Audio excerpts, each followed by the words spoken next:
নমস্কার বন্ধুরা।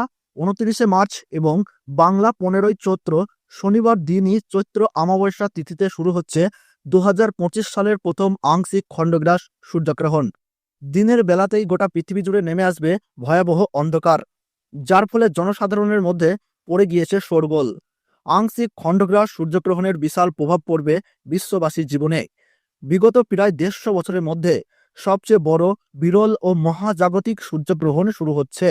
এই গ্রহণটি খুবই গুরুত্বপূর্ণ ও বিশেষত হতে চলেছে, কারণ গ্রহণের স্থায়িত্বকাল 3 ঘন্টা 53 মিনিট ধরে চলতে থাকবে, অর্থাৎ 4 ঘন্টার কাছাকাছি সময় ধরে একটানাভাবে কিন্তু গ্রহণটি প্রায় সব জায়গাতেই দেখা যাবে।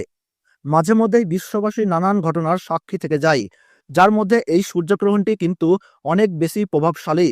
তো বন্ধুরা, ভারতবর্ষ ও বাংলাদেশের কোন কোন জায়গা থেকে এই সূর্যগ্রহণটি দেখা যাবে, তার ওই পাশাপাশি গ্রহণটি ভারত ও বাংলাদেশ সময়ে কখন শুরু হবে এবং কখন শেষ হবে, গ্রহণের মতো সময় কখন হচ্ছে, কতক্ষণ পর্যন্ত গ্রহণের প্রভাব দেখা যাবে, সূতককাল কখন থেকে শুরু হচ্ছে, এই সময় আপনারা কি কি নিয়মকানুন পালন করবেন, বিশেষ করে গর্ভবতী মহিলা এই সময় আপনারা কি কি করবেন আর কি কি করবেন না, এই সমস্ত বিষয়বস্তুকে কেন্দ্র করে বড় বড় জ্যোতিষ শাস্ত্রবিদরা কি কি তথ্য জানিয়ে দিয়েছেন।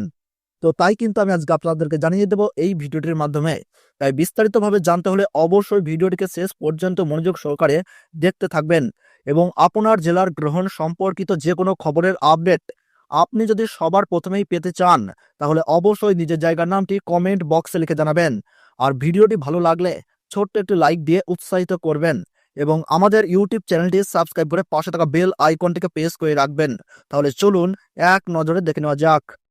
পঞ্জিকা অনুযায়ী ভারতবর্ষের সঠিক সময়সূচি অনুসারে এই আংশিক খণ্ডগ্রাস সূর্যগ্রহণ শুরু হবে দুপুর 2:21 এবং গ্রহণ সমাপ্ত হচ্ছে সন্ধ্যা 6:14 আর গ্রহণের মধ্য সময় থাকছে বিকেল 4:17 এবং পঞ্জিকা অনুযায়ী বাংলাদেশের সঠিক সময়সূচি অনুসারে এই আংশিক খণ্ডগ্রাস সূর্যগ্রহণ শুরু হচ্ছে দুপুর 2:51 এবং গ্রহণ সমাপ্ত হচ্ছে সন্ধ্যা 6:44 আর গ্রহণের মধ্য সময় থাকছে বিকেল 4:47। ভারতবর্ষ এবং বাংলাদেশের প্রায় প্রত্যেকটি জায়গা থেকেই দেখা যাবে।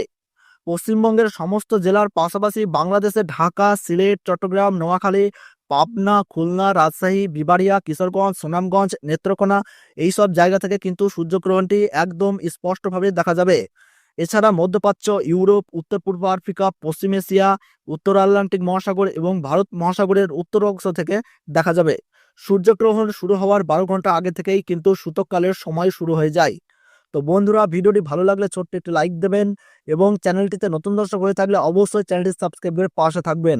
আর কোন জায়গা থেকে এই খবরটি দেখলেন তা কিন্তু কমেন্ট বক্সে কমেন্ট করে জানিয়ে দেবেন। তাহলে সকলে ভালো থাকুন, সুস্থ থাকুন, ধন্যবাদ।